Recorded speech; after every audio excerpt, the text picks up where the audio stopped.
evening, whose last name I have had as much trouble with as long as I've known him as most people have with anonymity, Clancy Imislund.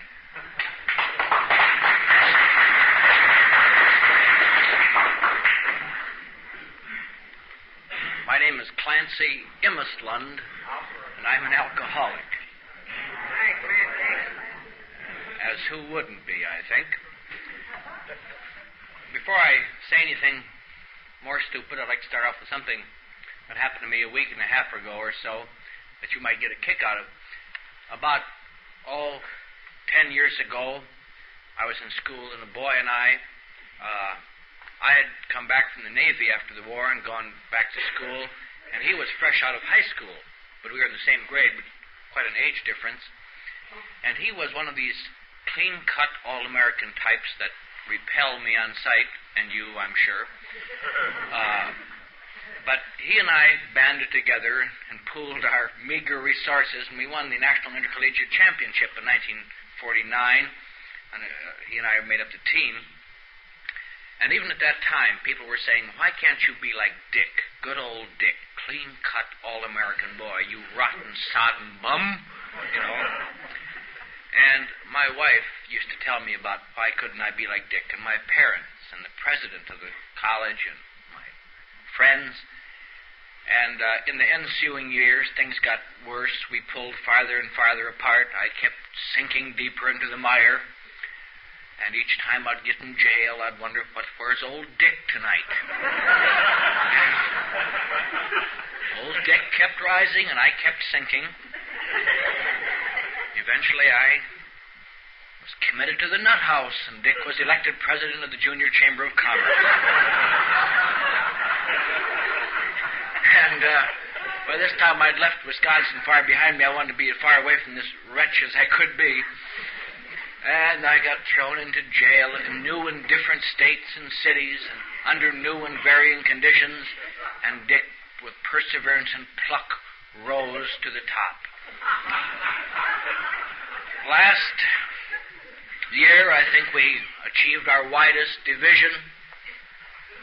I'm sure everyone that I knew said, why can't Clancy be like that person? And so last year, I finally wound up in a new area in the Phoenix drunk tank, and some guy was giving me the boots because I'd vomited on his bed.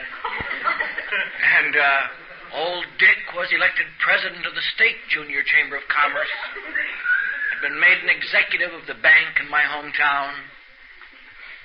That a typical success story that just makes your heart warm for America.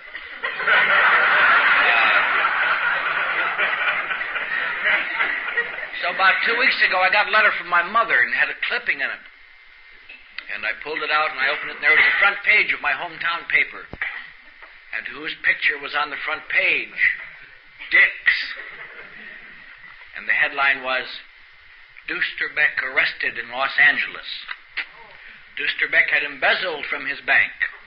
And so, Dusterbeck, I went down to see him when I found out. He had run away to Los Angeles. Neither one of us knew we were here. I was out here, and he was living down in Alvarado someplace.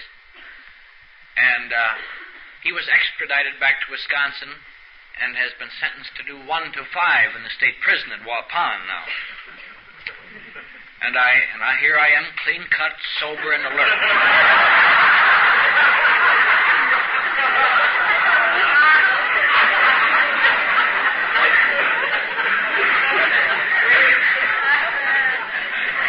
And I feel if there's any justice anywhere in this world, someone will write to him and say, Dick, why can't you be like Clancy?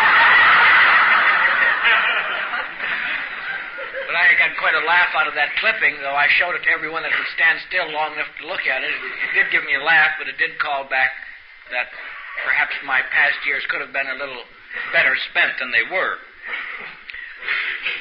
Late last summer, early last fall, I guess, I spoke here.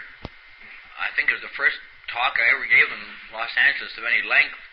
And I remember coming in and thinking, well, I don't have much to say. I haven't been sober very long, but I can tell them what's happened to me. It was pretty flamboyant, the areas I'd operated in my drinking.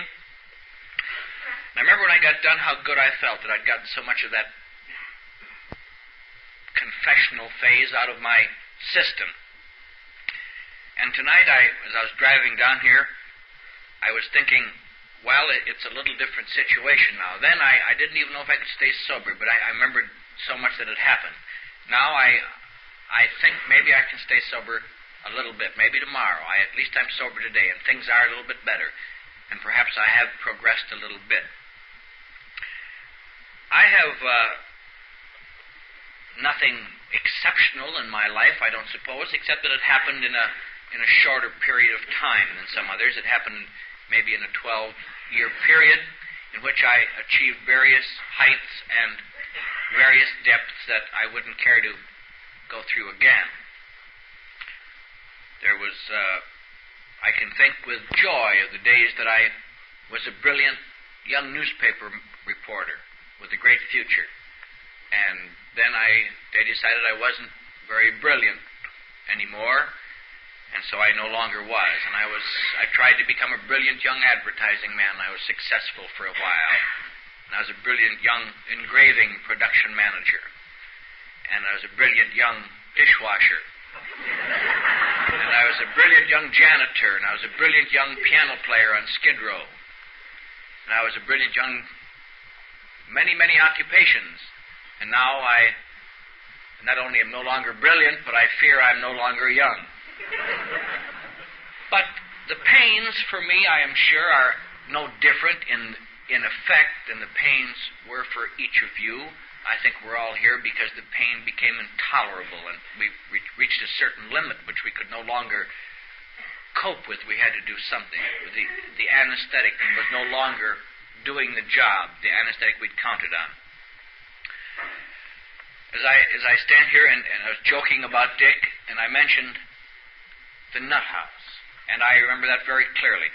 2.5 years ago, I was committed to the Texas State Hospital for the insane for the rest of my life because I was hopeless. I'd been through every private means known to sober me up or to get me to act decently. Well, nothing could do it. And I thought at that time, if there ever was a bottom, this must be the bottom. But it wasn't the bottom, because I still felt that Clancy could control his own life. He's learning from these experiences, and he can learn to control it. I remember with a great deal of pain the day that I was babysitting for my daughter and son at that time, and I went down to get a beer and got back 3 days later, and my son had died from pneumonia in my absence because the furnace had gone out in the cold Wisconsin day, and Daddy was drunk, and no one knew about it. And I thought, this must be the bottom for anyone, I thought at that time. And it was. But I thought, well, it was an accident. I can drink. It wasn't the drinking. It was something else. And I think of the time that, in a more humorous vein, that I lay on the second floor of a hospital with tubes in my arms and up my nose and being pumped out, as we all have been at one time or another in one way or another. And on the fourth floor, my wife was also in the hospital giving birth to a baby. And I remember how badly I felt that the nurses would come to the door and scowl at me and talk to one another and point upstairs and then at me, and I used to lie there and writhe and cringe and think how bad these girls are. They should be sympathizing with me instead of they're sympathizing with my wife. Anybody has children, but I'm sick. And I thought this should be a bottom. But it wasn't a bottom. There were no bottoms because I am cursed, as many people are, I suppose, in varying degrees, with a complete self-indulgence. As long as there's anybody to listen to me and as long as there's anybody I can work on, whose sympathy I can utilize for my own ends, as long as I can go a little farther, I will go. I remember the time that on a drunk I killed my best friend. I thought this was the bottom. What can I do? I thought maybe I could stop drinking. No, that didn't come to me. I thought I have to run away, as I have done so many times in my life. I ran away from the Midwest. I played the piano on Skid Row in San Francisco for 4 months until a friend found me and pulled me off.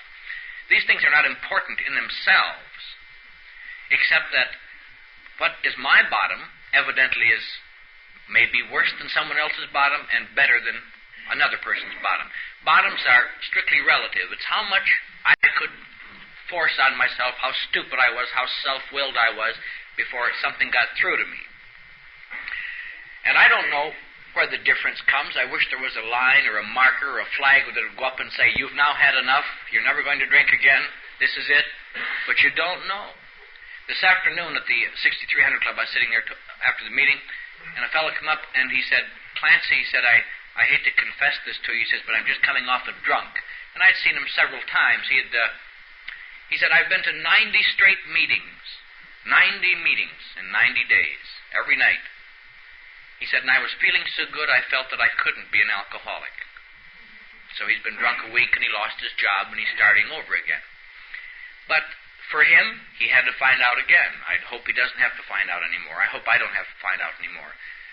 Whatever my difficulties are, I've almost to the conclusion that drinking again will not help them. As the book says, and as the grapevine says this month, and as everybody says, no one ever came off a drink richer or healthier or in possession of more material benefits than they started. You may wind up with some things. I came back and wound up with a big lump on my noggin here, you can still see, when I challenged the city of Juarez one evening to a... And it only took one, and it didn't take him very long. That hurt my pride deeply.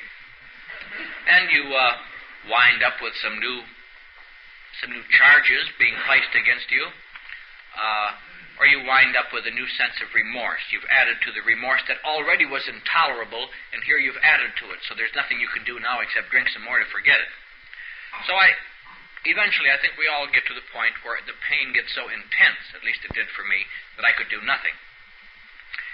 And very strong graphic things, as I say, happened to me because I must have gone out of my way to make them happen. Everything had to be good, but they say we're perfectionists. I guess I wanted to be the biggest bum. But interspersed in between, I would have these moments. I'm still good. I can't seem to handle my liquor sometimes, but I am good. And I'd put on a sustained rally, which I'm sure much of it's done. When I came out of the nut house, I finally got sprung because I had brought culture to the state of Texas. I started a newspaper in their nut house. And early in my career there, I had broken out.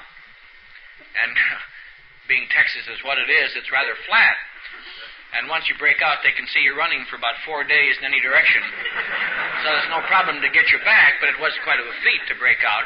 So they brought me back, and they gave me a special treatment they reserved for people like me. They massaged my head with electrodes,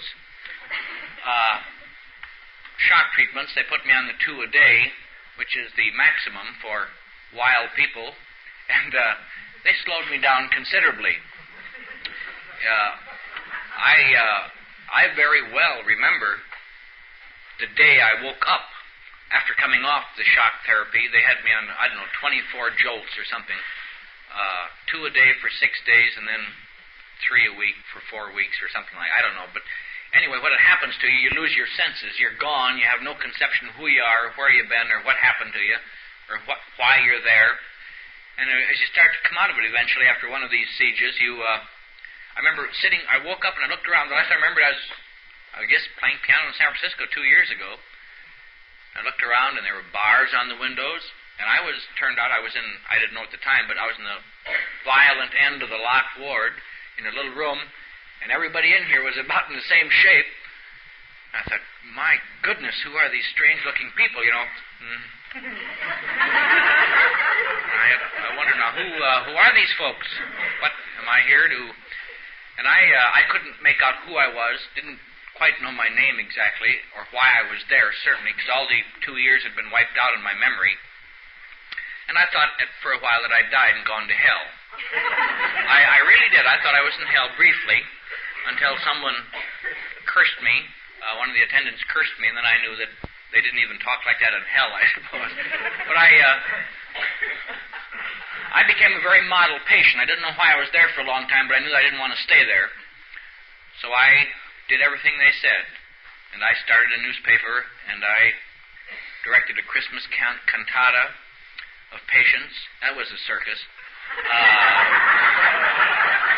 I became the campus mailman, peddling mail. I had a pretty good deal. I let one of the preachers come out convert me. I got out of there, in short.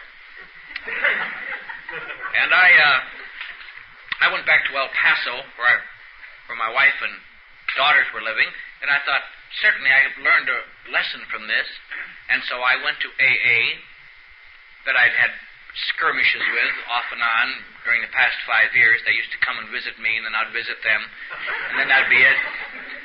And in 1953 or so, I'd written an article for the Grapevine. I thought that was my contribution that time. Then I got drunk. I had not a very high opinion of AA. I mean, because of all this God crap, and I didn't believe in that nonsense. And so I went to AA, and I practiced the first and 12th steps religiously. I announced that my life wasn't manageable, and I told other people all about it. I carried the message. There's my AA. And I made, maybe 4 months after I got out until I got to my birthday, my first birthday. I counted all the time I was on shock treatments. I figured that's only fair. I hadn't drank. So on the day of my first birthday, I thought to myself, well, I've given it a chance. Doesn't make it. I'm not happy. My wife is still mean. My children are loud. My boss is cantankerous. A sensitive flower like me needs a little stimulation. So I stopped into Juarez and had a little vodka on the way to get my birthday cake, hoping that it would leave me breathless, as Mr. Smirnoff says. And so I never got to get my cake, and I guess it's still sitting there waiting. Must be old and tired by now. This was a couple of years ago. But I had learned a lesson. I had learned how to drink sociably. I drank a few drinks, and I went home. And the next night I drank a few drinks, and I went home. And this continued for weeks. I was so afraid of shock treatment that something must have stopped me when I started to take too many. And I was about ready to write my article for Grapevine, How I Returned to Social Drinking, the first in history. And I got a very excellent job in Dallas. I went over there and worked on such great projects as the conversations between Elsie and Elmer, the Borden cows, and Hager slacks on what kind of slacks the people are wearing, and Fritos, the commercials for Fritos that you see on television that make you so thirsty that you get drunk and then the Fritos bring you out of it. Evidently, it's what the theory we worked on, I believe.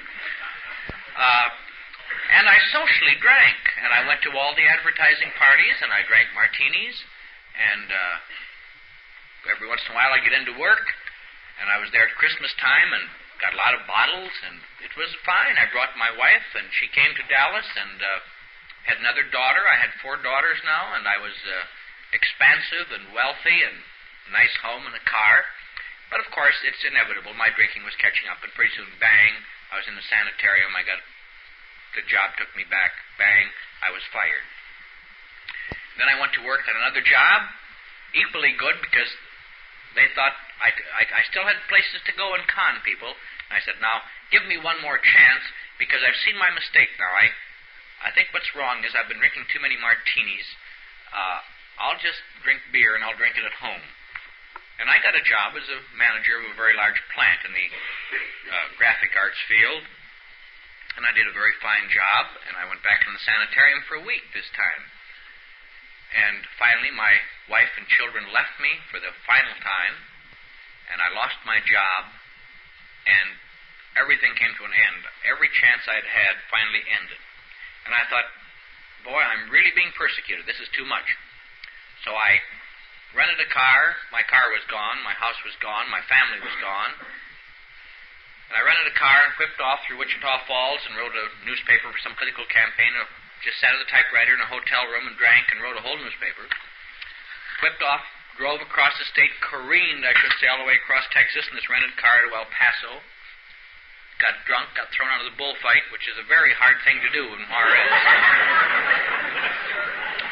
Alienated every friend I had in El Paso and careened off to see what was happening farther north in Oklahoma. And as I say, I finally wound up in the Phoenix tank. Alone, sick, broke, rotten, filthy. And since I couldn't drink, I had to face the reality that I was there and there was no place for me to go.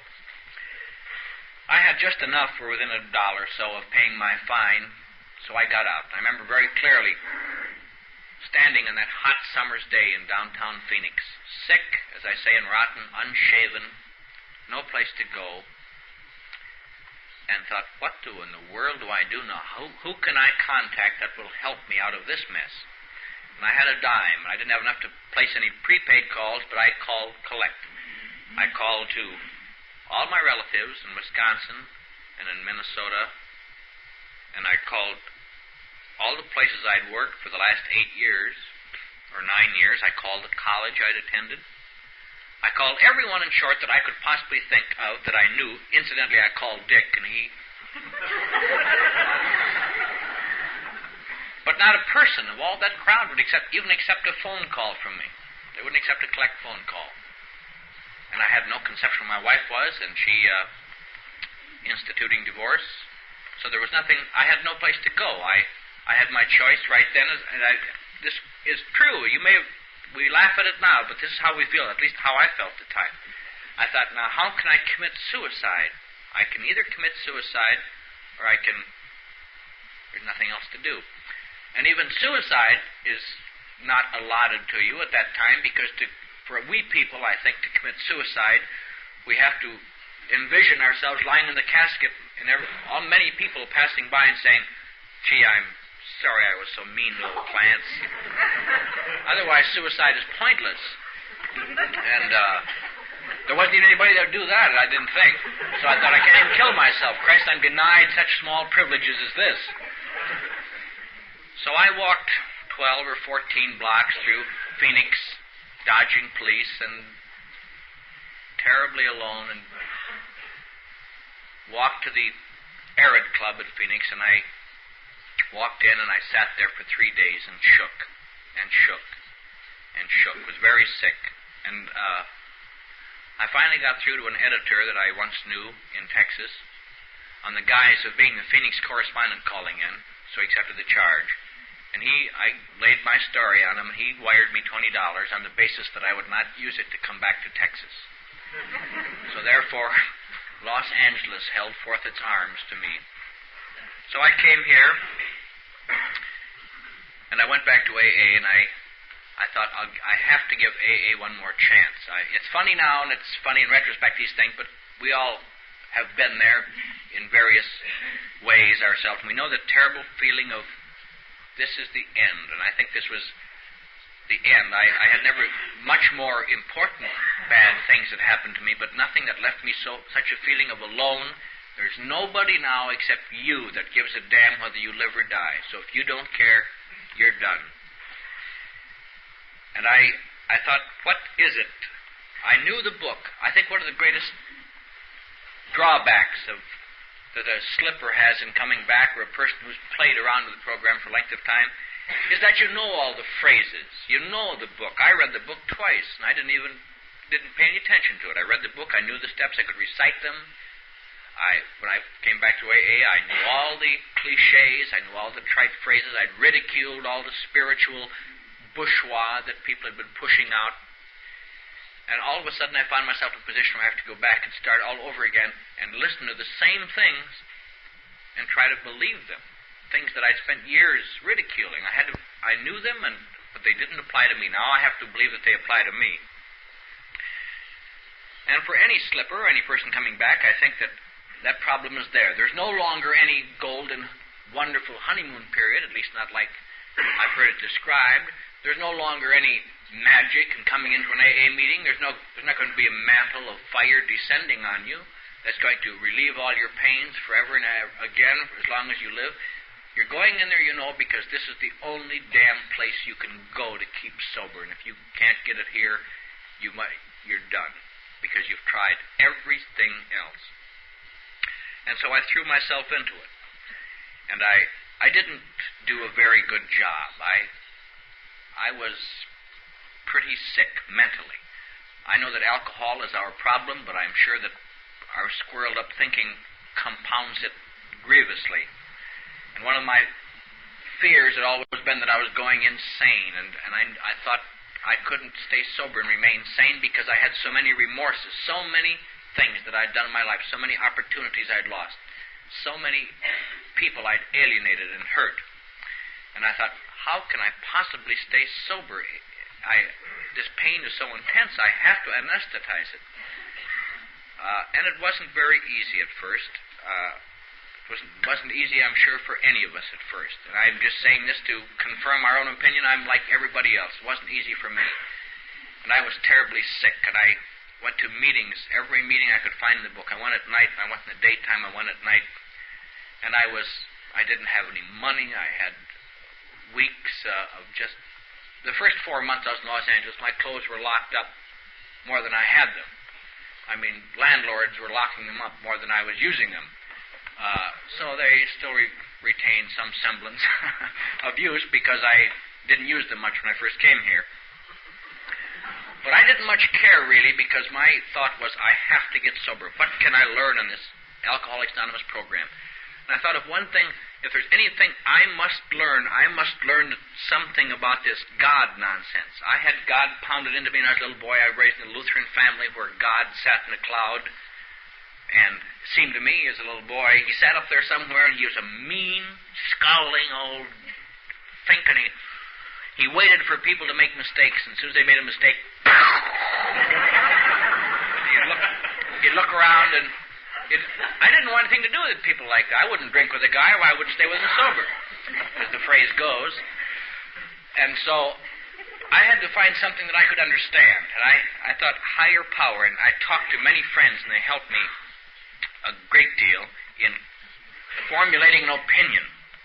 And it finally, now, as I understand, this is very brief, and I won't bore you with it, but my God, to me, my higher power, is certainly not your higher power, and I'm sure you all have yours. I have mine. But this was how I found mine. I think this is the one significant thing I found in AA that has helped me more than any other single thing, was this concept of a God. And I thought, now, how can I approach a God? I have no use for any God I've ever heard about. Where is God? And to get on this higher power business, I thought, well, what do I respect? What is the single factor in the world that I respect? I don't respect money. I know people's money that I hate. I don't respect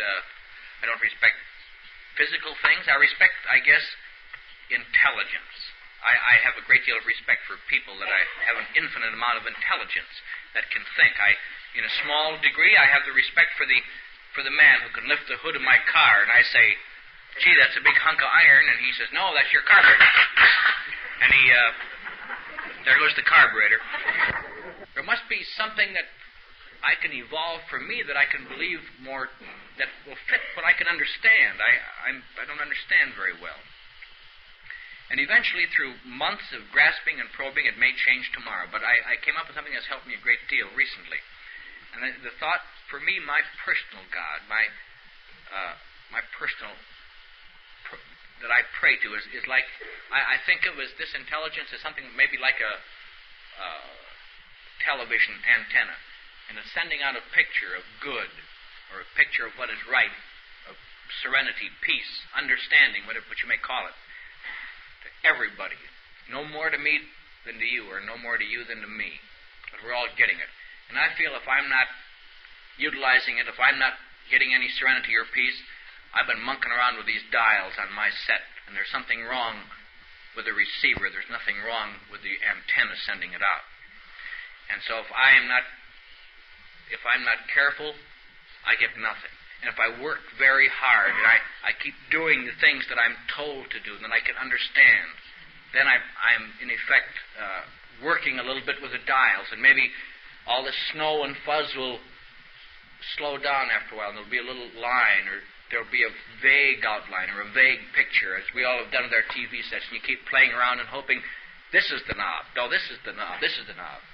And so in every way, I have to try to monkey with these sets myself. I have to try to become less intolerant. I must become less resentful. I must work on the resentful knob. I must work on all the knobs of my personal failings that have made this picture completely undecipherable to me. And I think that if I am doing this, if I'm working, I will get some serenity. If I do not, I can't say God is persecuting me, God is making it tough on me, God has forgotten me, He's not answering my prayers. What kind of a God to change gods again? This one isn't getting my messages. But I do think Clancy is sure screwing up again. Clancy better get on the stick, because Clancy couldn't sleep last night. Clancy's doing something wrong. And this way I've been able to understand it. As I say, this means nothing. I'm sure that your concept of God is much better than mine. But to me, I've been able to live with this, and I've been able to understand the 12 steps of this program in light of that, as a God who does love me, but He doesn't love me better than anybody else, and He doesn't love me less than everybody else. He loves me, and He loves you, and He loves them, and if we wish to return this love, we'll be serene, or more serene and more happy. If we do not, then we're just monkeying with the dials and playing with the rabbit ears, and pretty soon it's all going to be all snow up there again, and we're going to be drunk.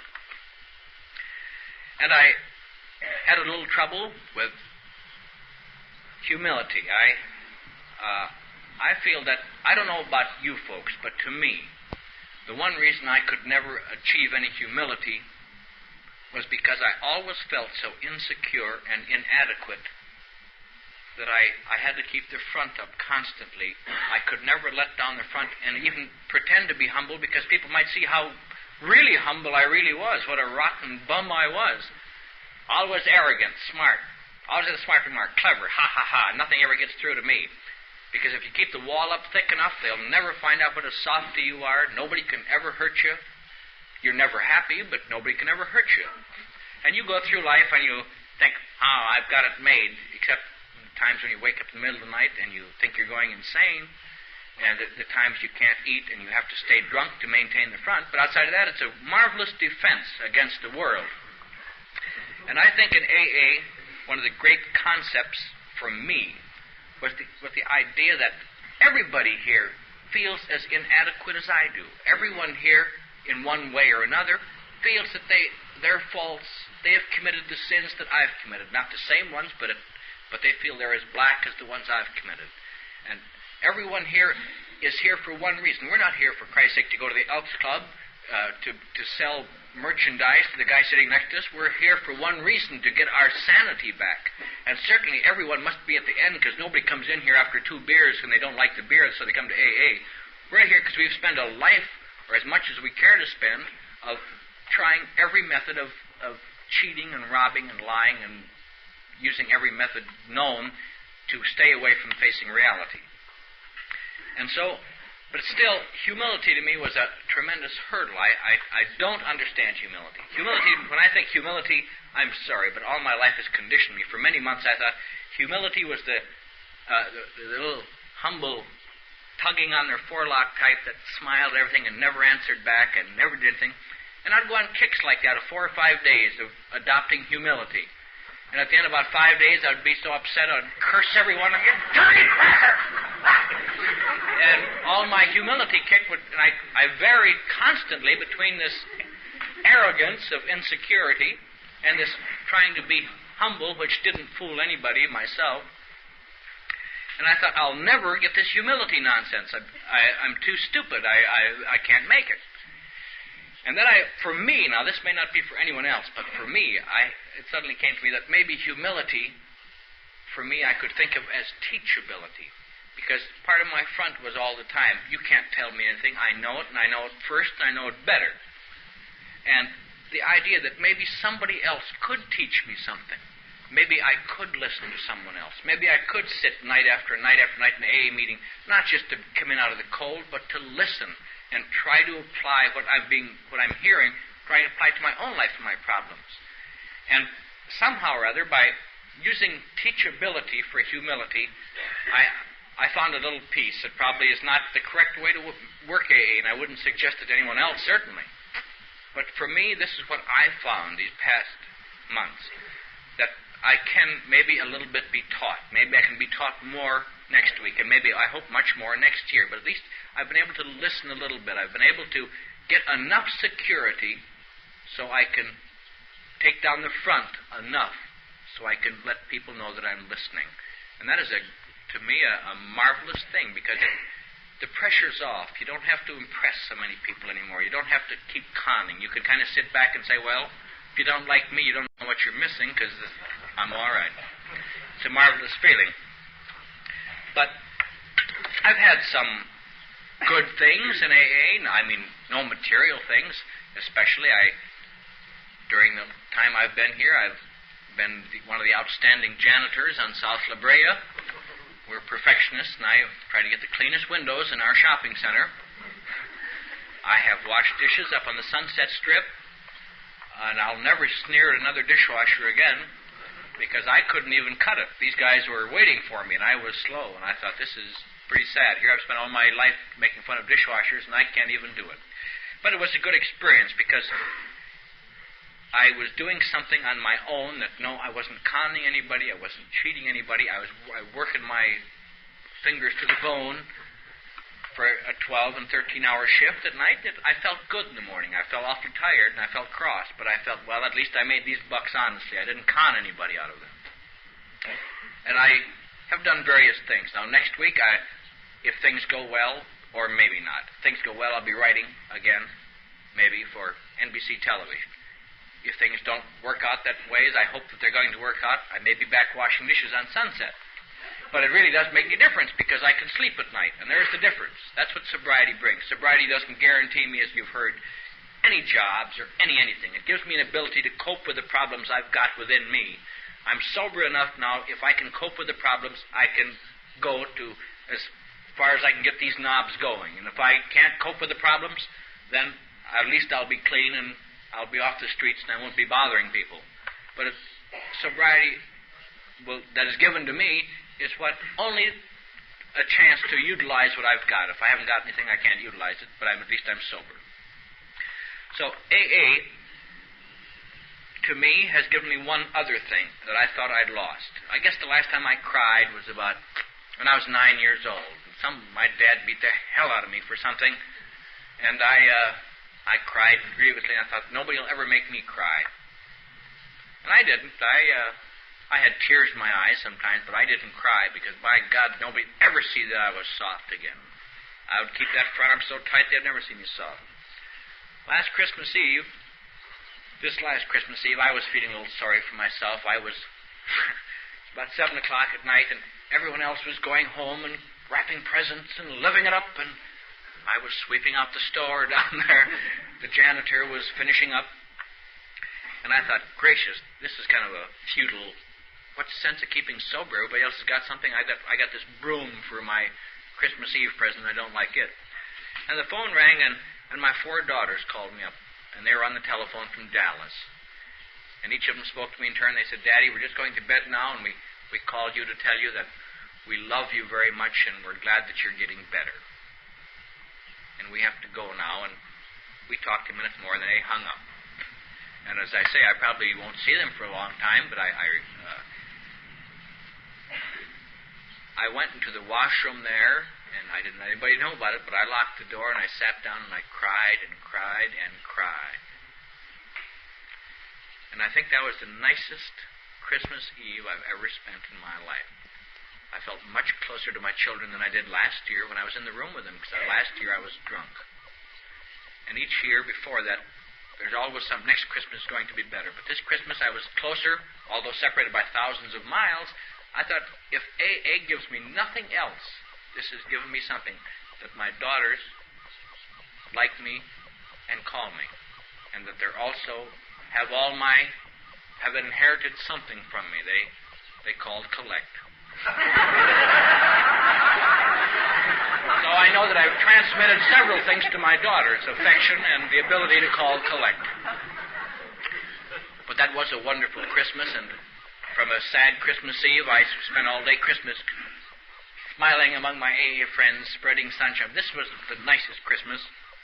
And that, I write to my daughter each week now, and she writes back, and we have my oldest daughter, she's about 10. She writes very well, and she's smarter than I am already, and she condescendingly passes along bits of information that I utilize. And I write with my questions, and she sends me answers. She's kind of my Dallas Norman Vincent Peale. But we get along well, and they tell me about their trials and tribulations, and I feel this is, for the first time in my life, I'm a father, and I don't see them, I don't talk to them or anything, and as I say, I probably won't see them until they grow up. I have to keep saying that so I can get used to the idea. But I feel that for the first time in their lives, I'm their father. Whether I'm married to their mother or not anymore, I am their father, and I love the idea very much. And then sitting there listening to Mary tonight and her marvelous talk and a most sincere talk, and I was thinking of all the things that I'd read and felt on AA and the various things that I've tried to teach myself. I've done a very poor job in coming back compared to what I'd like to, but at least I'm not drunk tonight. I'm feeling a little bit better. And I noticed this book up there, 12 Steps and 12 Traditions. I asked Marilyn to bring it over to me because there's something I read in here a few months ago that really jumped out and grabbed me, every line of it. And if I could think of one prayer that I could say to God as I understand Him that could help me to convince myself what I must look for if I'm going to find sobriety. I remember reading in here, and it really is very fine. It's very short. Maybe you read it, but it's wonderful. Lord, make me a channel of thy peace, that where there is hatred, I may bring love, that where there is wrong, I may bring the spirit of forgiveness, that where there is discord, I may bring harmony, that where there is error, I may bring truth, that where there is doubt, I may bring faith, that where there is despair, I may bring hope, that where there are shadows, I may bring light, that where there is sadness, I may bring joy. Lord, grant that I may seek rather to comfort than to be comforted, to understand rather than to be understood, to love rather than to be loved. For it is by self-forgetting that one finds. It is by forgiving that one is forgiven. It is by dying that one awakens to eternal life. Thank you.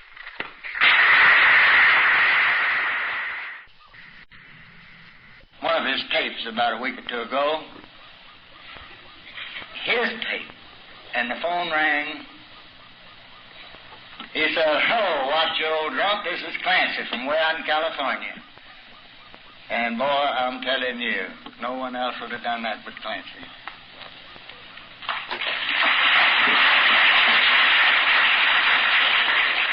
My name is Clancy Imisland, and I'm an alcoholic. And as I'd like to say, I'm very, very glad to be here today, safe and sane and sober. And I want to thank Watt for those brief introductory remarks.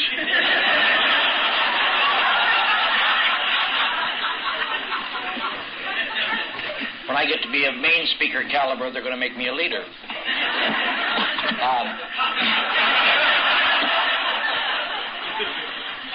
A dear man and a good Alcoholics Anonymous member. I very much enjoyed. I identified and disidentified with both these excellent speakers. I identified a great deal with the problems of Sheila, Loretta, Josephine. And I disidentified. I don't see how you can get it down to 2 or 3 personalities like that.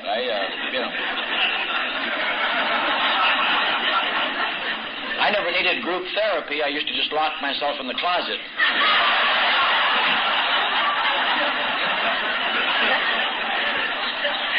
And I identified a great deal with Harry's intellectual attainments. Mine were not as widely recognized. There was more envy in Eau Claire, Wisconsin. But I didn't. There's one thing he said that just hit me like a rock. There's the whole difference between a Clancy and a Harry, who was a nice guy. Said he's the type of kid who'd run errands and not take coins. I took the coins and screw the errands.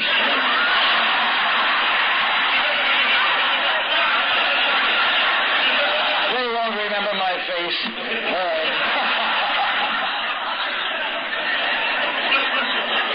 But I had quite a trip down memory lane yesterday. At 8 o'clock in the morning, the first leader that stood at this podium was the guy that spoke at my first AA meeting in 1949 in the hometown of Eau Claire, Wisconsin. And They had brought me from the Eau Claire County Jail, where I'd been through a series of misunderstandings. And I was a young guy and sharp and brilliant, except I was a cop fighter. And in Eau Claire, Wisconsin, they don't much go for that. Hardly any place to go except after 12, except when they're down at the bus depot and stand around and look at dirty books. If you can't make it there, you're going to go to jail, that's all. There's no place else. But he's a very interesting guy, and I love him very much. In fact, a policeman just before the meeting came up and handed me a note, and this is serious. I can't find the note. But he handed me a note from him, said he's in an ex-delegate meeting, and he's sorry he can't be here this morning. And so I'm cutting you off, Homer, wherever you are. And last night, the last speaker of the evening was the guy who is currently my sponsor, some 21 years later, and some difficult times. And I was talking on the phone a couple of weeks ago to another sponsor I had in a different city who said, I can't hardly believe that you're still alive, but if you're really going to speak at Miami, I have to call him up to thank him for helping me to get to this point. He says, send me a tape at your expense.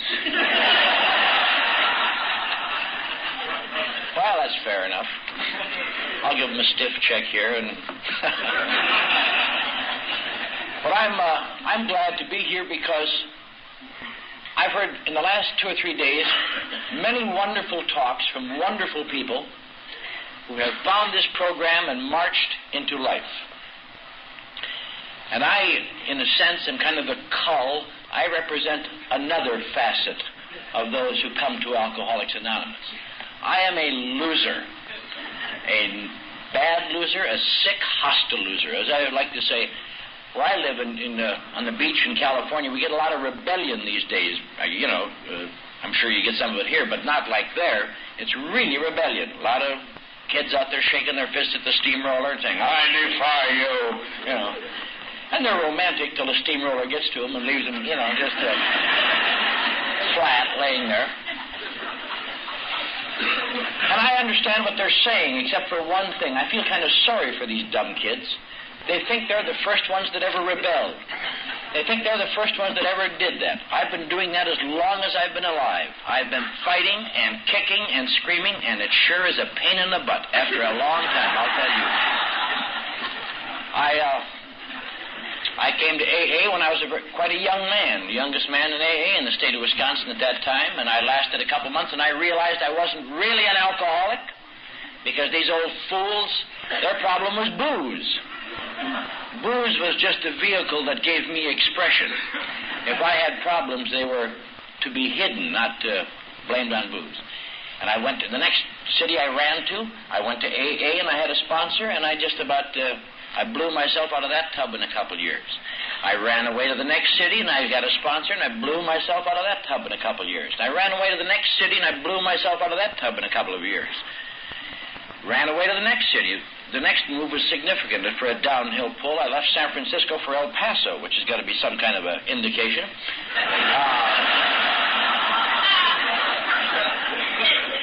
And I thought I was tolerant. I thought I'd have to go seek lower companions where I can make it. When I got to El Paso, they put me in the Texas State Insane Asylum. One of our distinguished graduates sitting right down here in front.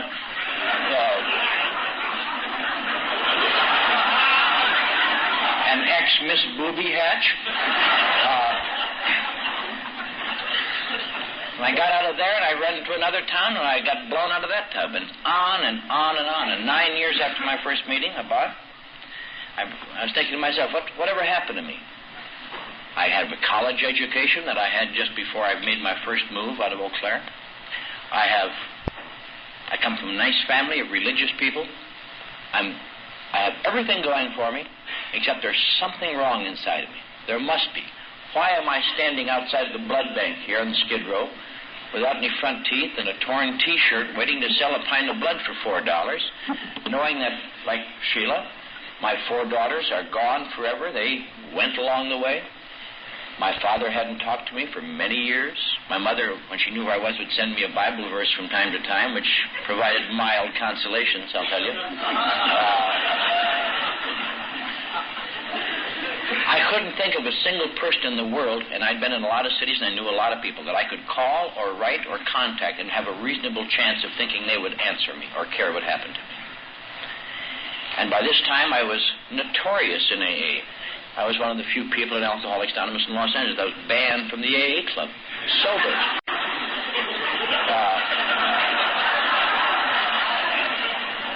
Now, when these things happen, you start to get the feeling there may be something more than a drinking problem involved.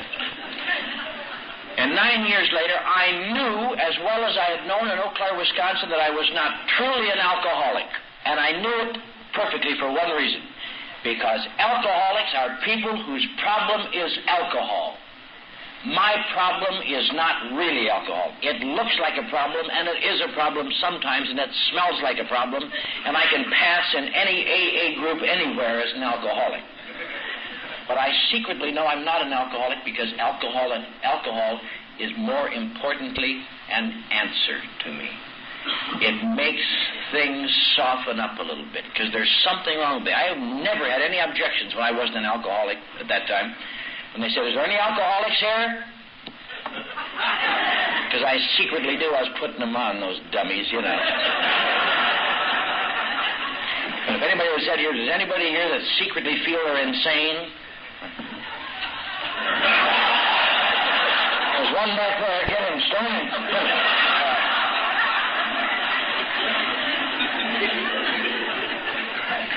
And that's why it's kind of funny that the last guy I hustled, he told me he couldn't help me because his sponsor told him to stay away from me.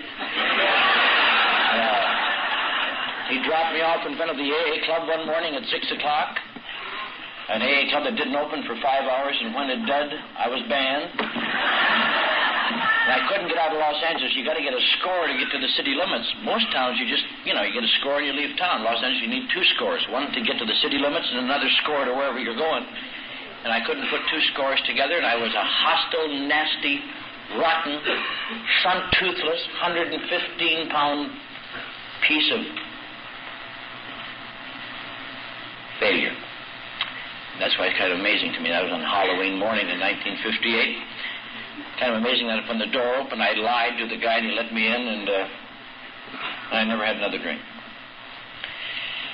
Last night, Chuck said something interesting, and he says it quite often. He said, "I never had a sponsor," and I'm sober. I heard him say that many times, and that's certainly true.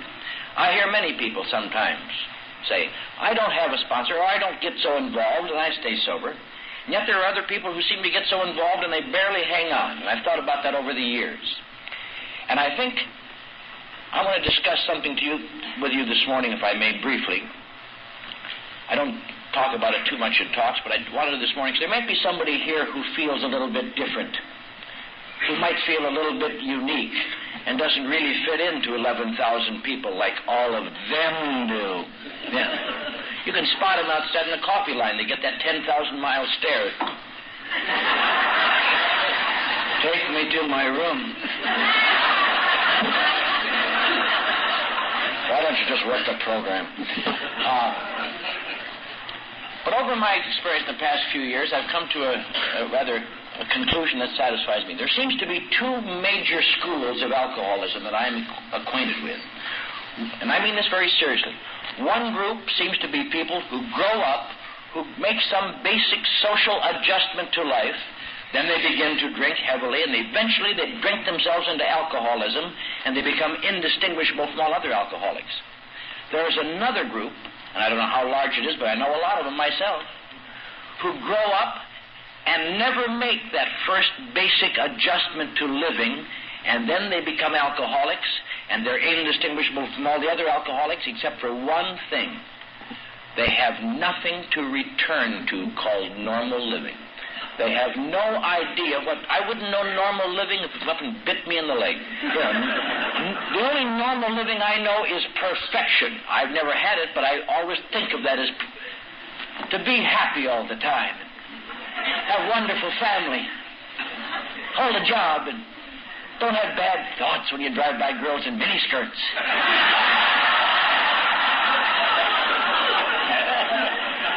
And like Harry said, when people run over your foot, say, "I hope I didn't hurt your tires, sir."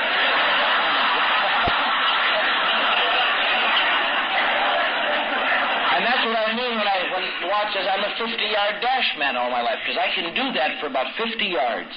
You know, I can be every time I'm full of remorse, I can be the best man you ever saw. Really, Charlotte, I'm going to be a better husband and father. We're going to have a new life in the new town when we reunite and have our week of happiness and the ensuing daughter comes along. It's going to be wonderful.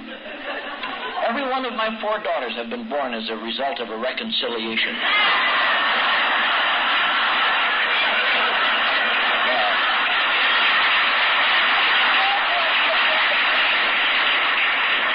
But one day, if you're like me, one day you know and I know that you've done your 50 yards and the walls start to go.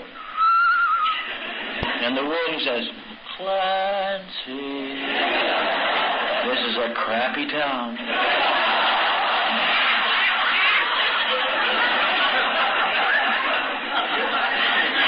But being a good fellow, I always try to stay around to the termination of pregnancy at least.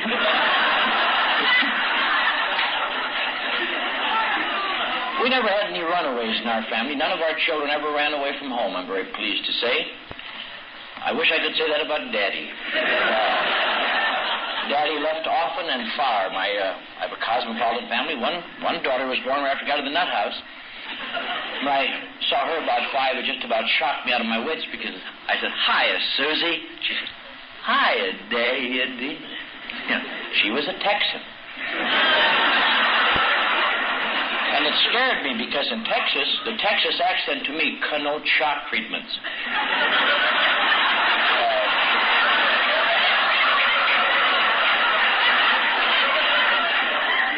Every time I hear something, I say, "Now you just relax, boy. We're going to hit you."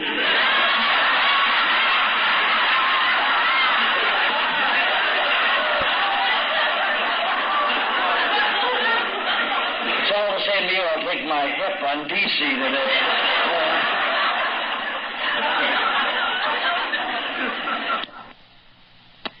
But whatever my problems are, I'm not truly an alcoholic. I have something grievously wrong. The best description I ever heard of that in my life, I think, is I heard a guy say one time, and he was a big, untutored guy, and he said, all my life, I've kind of had the feeling that when I was coming off the assembly line, I got right to the last operation. And somebody said, "Hey, God." God said, "Yeah." And somehow I got by without the last screws being tightened up.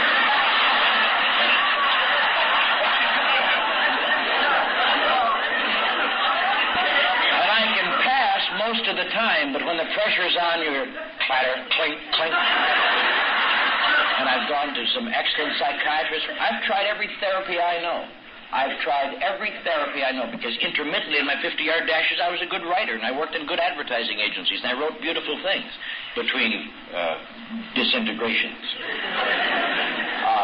Got a little hard after I lost my front teeth because everything you get up to 5 you can't say it. That's about 5. Yeah. So I didn't make it in California that way. I made it as a dishwasher and a furniture mover for 3 days in each job. And pick and shovel man, there's a man sitting right down here who I used to envy till I was sick because we lived in the same 12-step house for 2 weeks midway through my first year. And he had a job downtown as a clerk.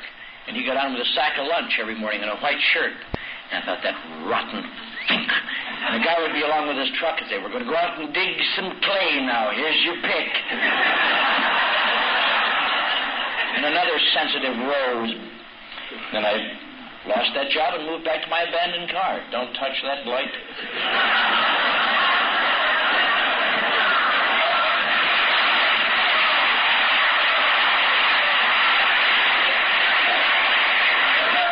When I was down in Shreveport, I got enough on Watt to put him in state's prison for a long time. Since Chuck is now my sponsor, I try to emulate him in every way I can, so this is going to be a long meeting.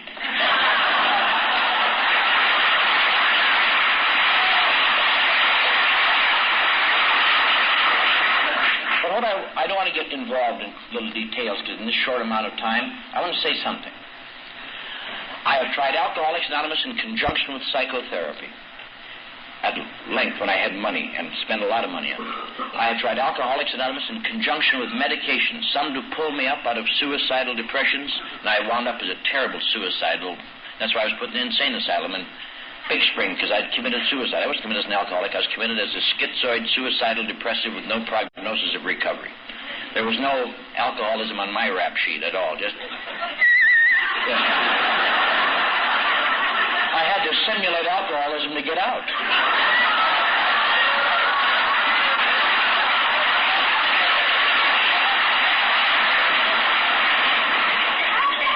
As I heard a guy say one time, at one time I tried to commit suicide so many times it started to damage my health. And I had medications to pull me down, and I went to them AA meetings and listened to them success stories. And, you know, I tried Alcoholics Anonymous in conjunction with fringe religions where you sit on back porches and mispronounce long words and discuss the transcendental rebirth of the spirit and take another sip of Dago Red to bring it. They're all square out there. They're babbitts. We know. And then the sun comes up and we crawl back in our caskets and they all get up and go on. I've tried Alcoholics Anonymous in conjunction with every therapy I've been able to find, and I have an inquisitive mind. And that's why it's kind of strange for me to say, isn't it funny today that I'm standing here to tell you that I've been sober just about 12 years now, and the only magic I have ever found in my life is Alcoholics Anonymous, unsupported by any adjunctive therapy, no matter its worth. I am here today to tell you that a crazy, insane, lost, frightened animal, when driven far enough and given some involved guidance, not the guidance of here's your book, now do right, involved guidance has enabled me to live in the world. I hear miracles of things happening to you. That is not the miracle that impresses me. The miracle that happens to me is that I can walk out on Biscayne Boulevard and not be afraid this afternoon. And I don't have...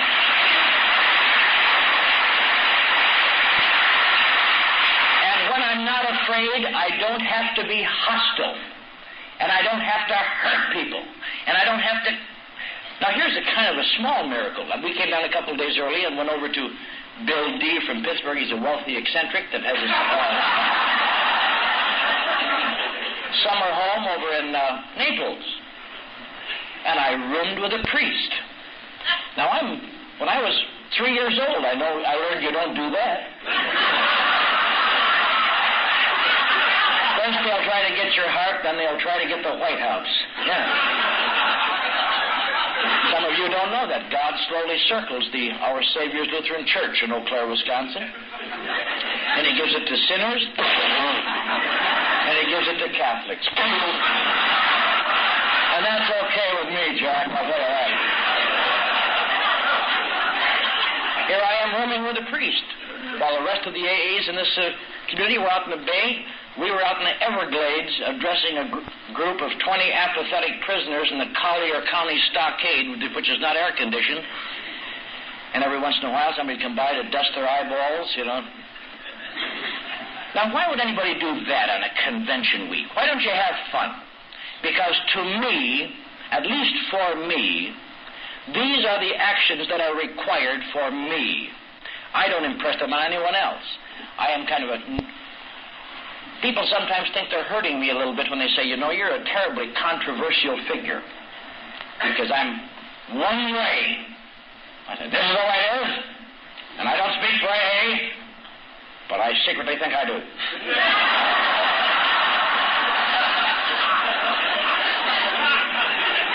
But don't tell them. I am one way. They don't understand. When I get to be controversial, that's progress. There didn't used to be any controversy at all about me. You know, I was that dumb son of a bitch. Yeah. But I'm not an AA, you know. I've had many wonderful things happen. If I had a lot of time, I could tell you about it. When I was sober 5 years, finally, my wife and 4 little daughters finally made one more trip out to California, and we all lived happily ever after, I guess.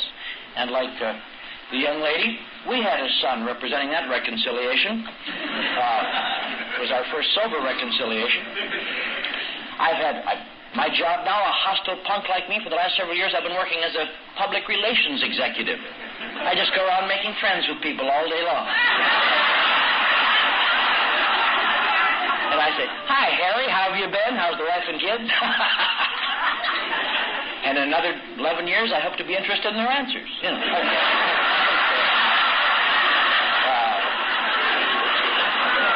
I am not what you would call a good man. Compared to almost anyone on this program, I am sure that I am, on an abstract scale, probably not among the weller.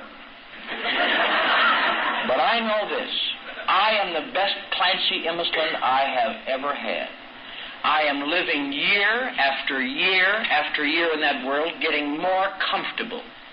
I am not as spiritual as I might be. I have come to believe in God, but not as effusively as some people talk about from the podium. But I've had a chance to 12-step many people who have been so spiritual that they couldn't get to meetings anymore because they were beneath their dignity. Something my sponsor in Los Angeles told me 11 years ago, I've never failed it. I have never said no to an AA request in 11 years. It's easy to say yes, I'll come to Miami and address them. It's something else when some old goof comes up after me saying, "Will you give me a ride home? I'm going the other direction, but I hear you got a car." I happen to be a circuit speaker. Screw off, Jack. You know. You may think that, but what you say is, "Why, yes."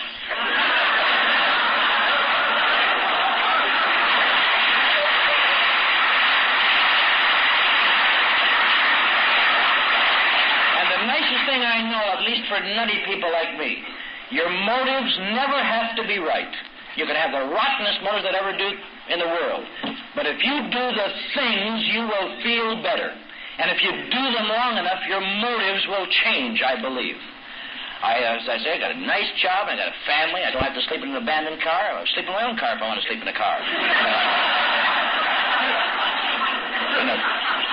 Sometimes with all 5 of them kids and my granddaughter going, I think, where is that old abandoned car? Just for a couple of them. And the wind is shouting, "Clancy, no! But I tell you this. I had to find something in Alcoholics Anonymous that I would have swore after 9 years around this organization was not here. And I tell you, today it is here. I had to find some way to replace what booze did for me. Because without that, I am unwinding, just the springs are breaking, wow, and I've got to cut. What booze did for me, it made the world comfortable. What Alcoholics Anonymous has done for me, it's taken away one way to make the world comfortable and given me a continuing way to make the world comfortable. The miracle of Alcoholics Anonymous is not that I'm sober. I was sober in the Texas Nut House for a long time. I was sober in 32 jails after I came to AA. I've been sober a lot of places. It's not that I got a coat that I stole off Joseph and his brethren. I'm getting so square now I can afford to wear eccentric clothes.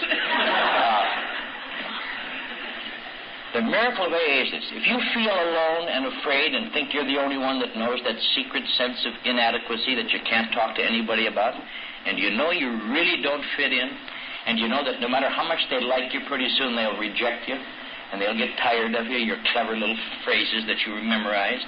If you ever get sick of being alone, like Watt said, the disease of loneliness, if you ever just want to cry, and you can't cry, if you want to kill yourself, if you want to run, if you want to do all these things, and you think that makes you unique, disabuse yourself of that idea. There are a lot of us here. And what I'm here to tell you is you don't have to feel that way for the rest of your life, for God's sakes. If you commit yourself, don't be a diddly. Stay away from the people who are trying to find out how little they have to do to stay sober, and get with the people who are trying to find out what they have to do to get comfortable. Get to those meetings. Like an old guy told me in Chicago once, I thought he was crazy. You go to a lot of meetings, kid, you try to work them steps, and some days you hang on.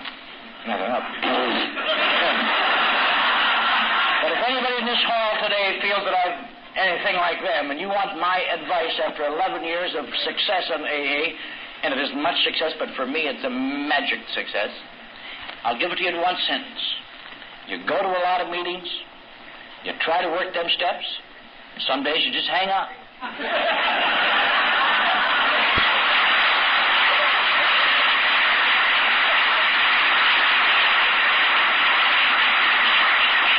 have in the past few years spoken at a lot of conventions in AA. I'm closing this sentence, sir. I have one sentence left. I may have some commas in it. And then, in the last few years, I've spoken at a lot of conventions, and I've been at Ross Convention, one of the finest AA conventions in the world, and many other conventions. So it isn't really a big ego trip to go speak at an AA convention. It isn't a big ego trip to be in front of people. I do that a lot in my job and everywhere else. I'll tell you, the greatest thing that's ever happened to me in my life is me standing at this podium today, however. That is the best thing that has ever happened to me. Because it's as though somewhere, in some abstraction, Alcoholics Anonymous, which has become my life, has reached down and said, even a nut like you belongs here. We're glad to have you. Thank you.